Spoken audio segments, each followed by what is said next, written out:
Magandang hapon sa inyo. Andito na naman ako, magluluto ang inyong lola ng ating gabihan. Ito ay pinakbet. Ito ang ating mga ingredients.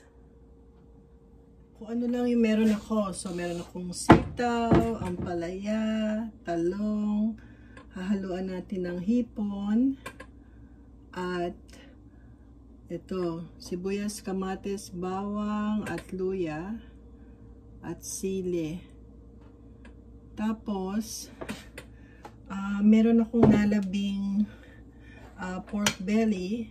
So hahaluan natin ng hipon at pork belly.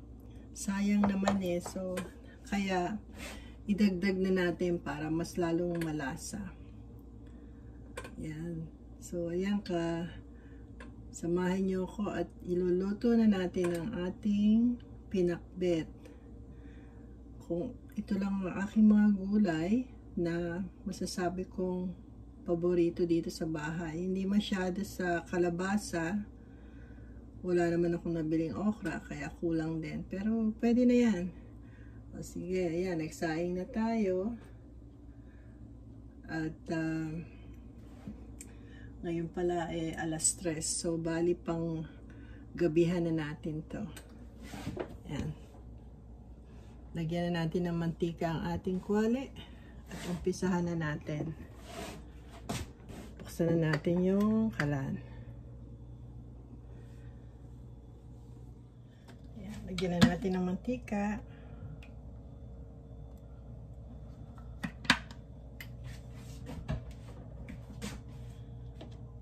At igisa na natin ang ating bawang.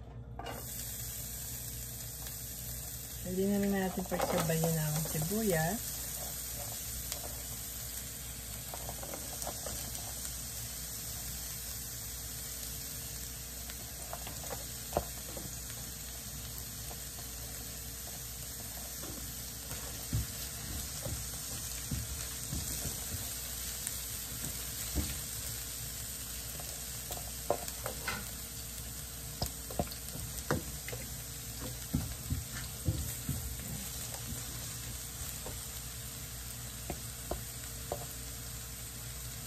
Isa rin ito sa paborito nating ulam, ang pinakbet.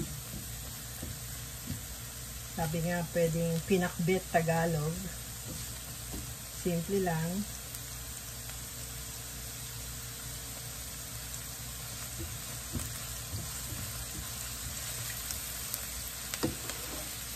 Ito natin ang apoy.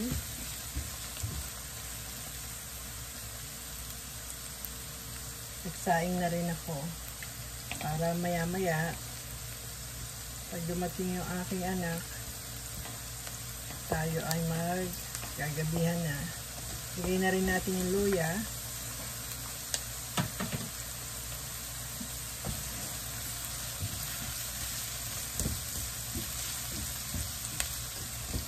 Kaninang umaga meron kaming natirang sa almusal na tuyo. Partner na rin natin pinakbet at tuyo.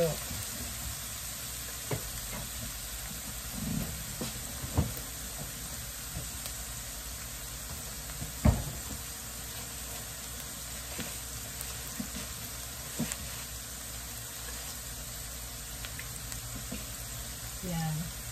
So tira yan kanina umaga. So, meron tayong ulam na pinakbet at tuyo.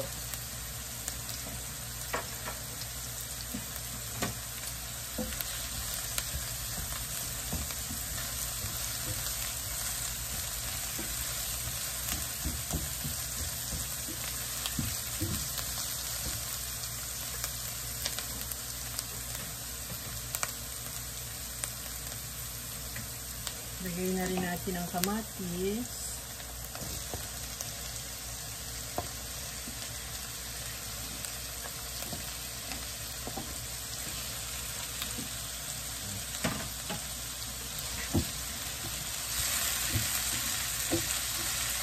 Kumusta sa inyong lahat? Sana ayos lang kayo. At dito pala sa winter, wala pa rin snow. Kaya masarap at mabuti naman kasi mas madaling kumilos o mas masarap kung walang snow. Konting trabaho din na hindi tayo magsasabol. Yung isang araw pala, nagpatingin kami ng aming mata at kahapon nag-ano kami, ano ba tawag doon, tumingin kami kung saan mas mura ang pagbili ng bagong salamin sa mata. Dun sa aming doktor napakamahal. Biruin yung isang salamin ko lang kulang 400. Kaya kahapon nagpunta kami sa Walmart. Aba, napakaganda ng deal. Halos dalawang salamin 325 lang. At yung isang salamin in-offer ni Ian, yung aming kakilala doon, na pwede niyang lagyan ng isa sa isang salamin na merong transition. Kaya ako is excited dahil magkakaroon yung isang salamin ng transition. Pag na-pick up ko, pakita ko sa inyo yung napili kong dalawang salamin. Yan, luto na yung ating sinain. Lagyan naman natin siya ng bagoong. Yan.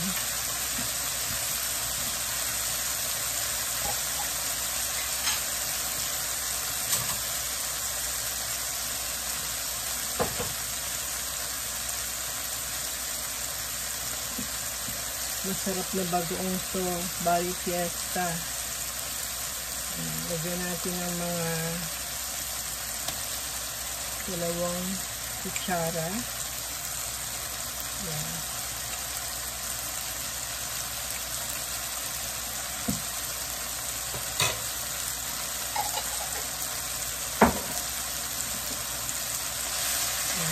Igisa muna natin ang ating bagoong ng konti.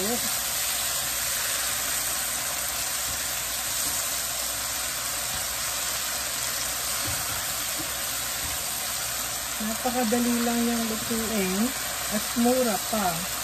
Kaya sa mga kakanin, talagang mas matipid kung lutong bahay.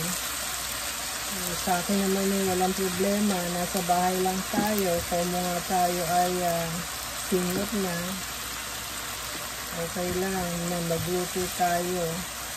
Minsan tinatamad, pero mas masarap pa rin ang lutong bahay, diba? Lagay na natin yung ating hipon.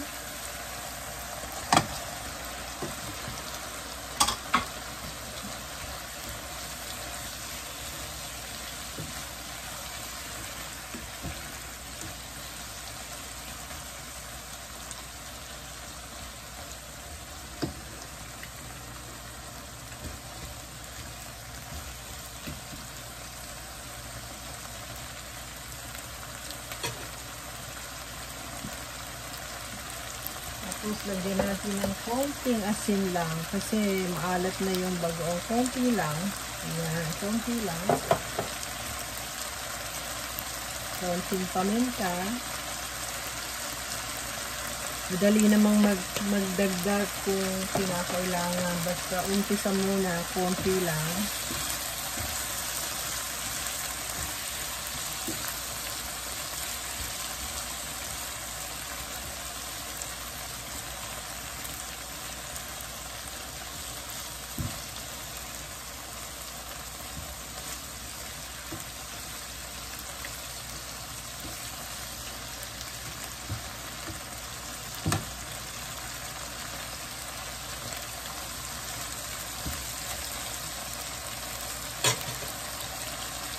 Kasama ko na rin yung pork belly.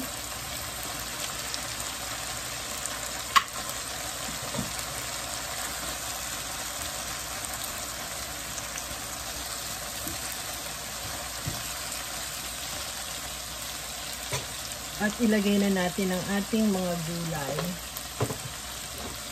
Ayan, ito ang gulay ko, sitaw at ampalaya.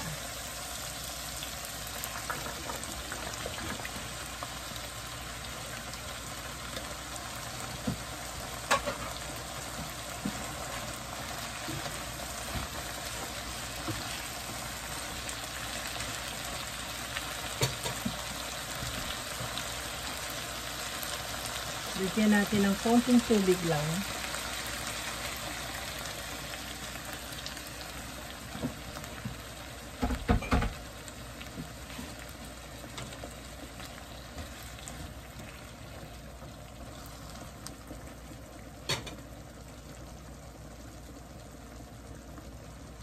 Lagay ko na rin itong ating frozen na sili. Yan ay last summer na ating tanim.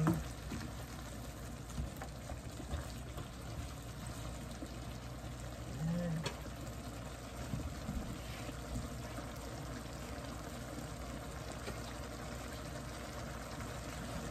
Takpan natin muna ng mga 3 minutes.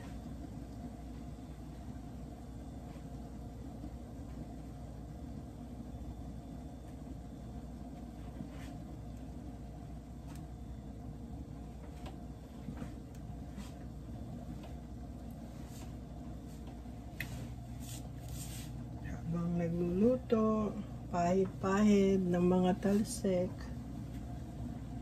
para madaling linisin ang ating kalan.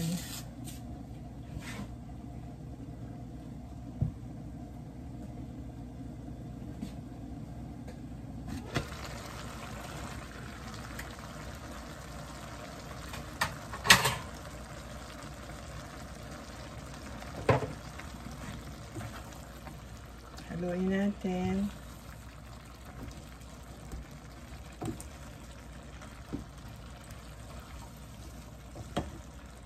Yan, napakasarap na gulay.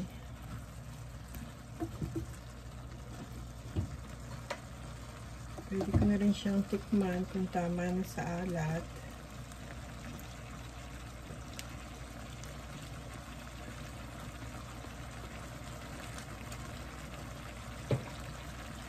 Tikman natin.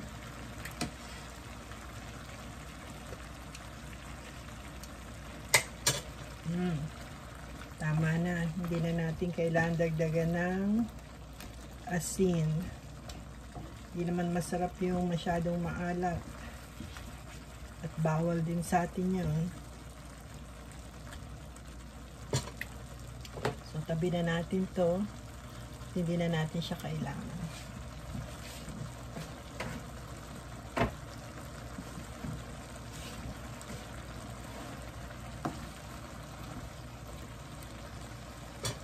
Pwede na rin natin ilagay ang ating talong.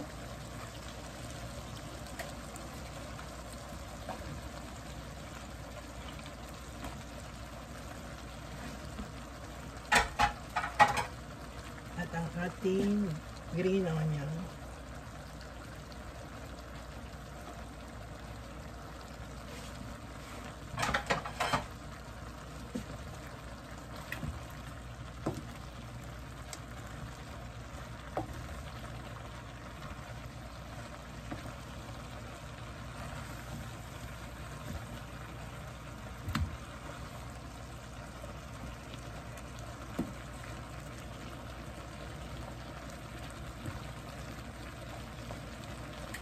Takpan ulit natin ng mga 5 minutes at balikan natin.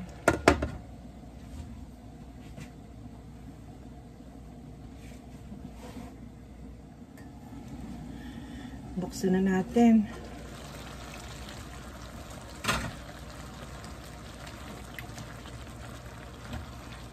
Ayan. Mapapasarap na naman ang kain namin itong mag-iina dahil paborito namin ang gulay na pinakbet. Sayang lang walang okra eh. Hindi paborito ni Jessica yung okra, pero okay lang. Sa pangtikim na natin kung tama na.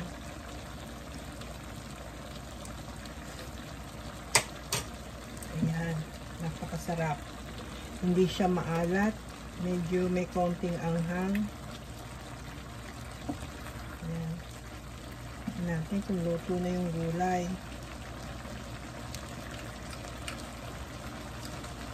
Ayan. Sarap. Masarap naman yung gulay kung medyo siya malutong.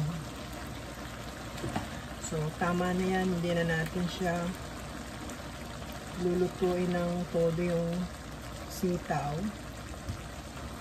para medyo malutong. So, ayan. Sana nagustuhan nyo ang aking pinakbet. Kain tayo. Paano? God bless everyone. Take care. Bye for now. Patayin na natin. Ayan pala mag 3:38 na ng hapon.